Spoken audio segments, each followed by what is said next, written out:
Hello, everyone, and happy Tuesday. I hope everybody has had a wonderful teaching day so far.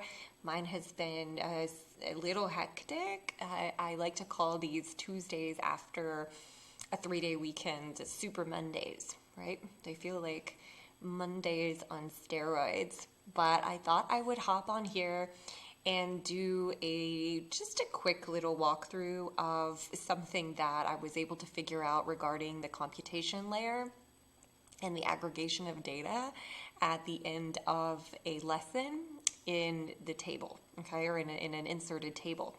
So what you see up here is an adapted assessment that Leah Waring posted to the Desmos for Language Teachers group, I believe, and I had saved it to come back to for a while. And I had posted the other day about the aggregation screen at the end of the Locura de Marzo Desmos that I had started working on, and so I was like, oh, I'll take that idea and I'll squish it together with Leah Waring's reading assessment, okay? Now, I will be the first to tell you that I am not a stepping stones teacher, even though I do abide by a lot of Tina Hargaden's philosophies, pedagogical philosophies. I don't go along with everything that she has put out in that particular curriculum. So today I asked my students I thought this was gorgeous, sign a statement of academic integrity. Then I typed up the instructions for part 1, which was simply to give me 5 details in English from what they read. And then the next 3 screens were paragraphs that I had typed up based on our in-class conversations that we do, like the daily chit-chat and the different topics that we've read about and explored about. So they did that. They identified their 5 facts. They go to part 2, and again, I kind of adapted her language here, and they had to interact with 2 other texts that were different, so there were 5 separate passages in all. And then at the very end, I was able to figure out, this is beautiful too, I was able to figure out how to create a custom submit button. So even though it doesn't really do anything, I don't think, it just gives them that feeling of satisfaction of having saying done, because if not, they just kind of come to the end of a Desmos and boom, you stop, right? So after that, hidden, so you notice I paced them through that part. Hidden from them was this student response screen, and what this did was every time they hit submit on screen 4, 5, 6, 8, and 9, it caused this particular set of cells to populate with their answers. And so I shared this with Josh, and Josh said, oh, Hillary, wouldn't it be great, or do you know how to get those cells to populate if a student doesn't hit submit, because my students oftentimes will forget to hit submit. And I thought, I didn't even think about that. And I immediately was like, I don't think so. But as I was sitting here and messing around with it, a student kind of was like looking over. He's like, oh, Miss Buckner, what are you doing? And I said, well, I'm actually, even though I don't think I can do this, I'm actually trying to see if I can get the information that's entered into a text box or another component to populate at this hidden table, or in this hidden table at the very end of the activity. And by God, if he did not just dive straight into figuring out how to make that happen. So I showed him how I had written or coded the computation layer, and this is what we came up with, right?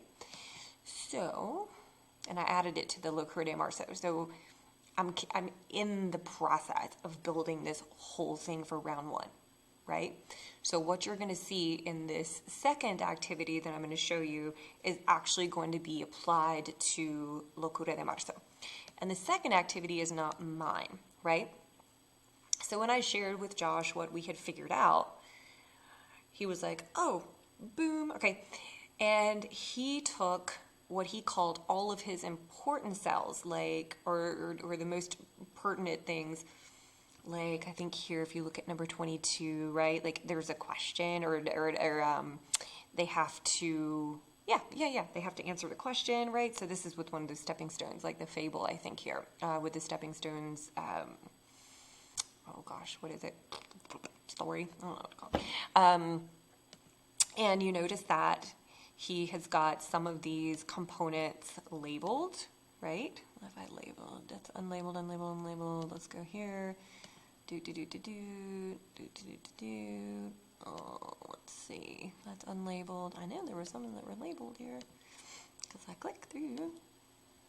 Nope. Yes, okay, so see, that one's screen 6. So I'm guessing that's what he means by like some of the important ones. Or if you want to just do a check-in, like you don't want to look at every single screen, I can see where this would be very, very helpful.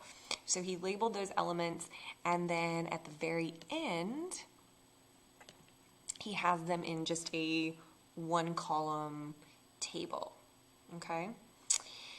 And the beautiful thing here, the way this computation layer has been changed, is it's been made to do exactly what he asked. So let's say a student is moving through this activity and they forget to hit submit on a few of those important screens.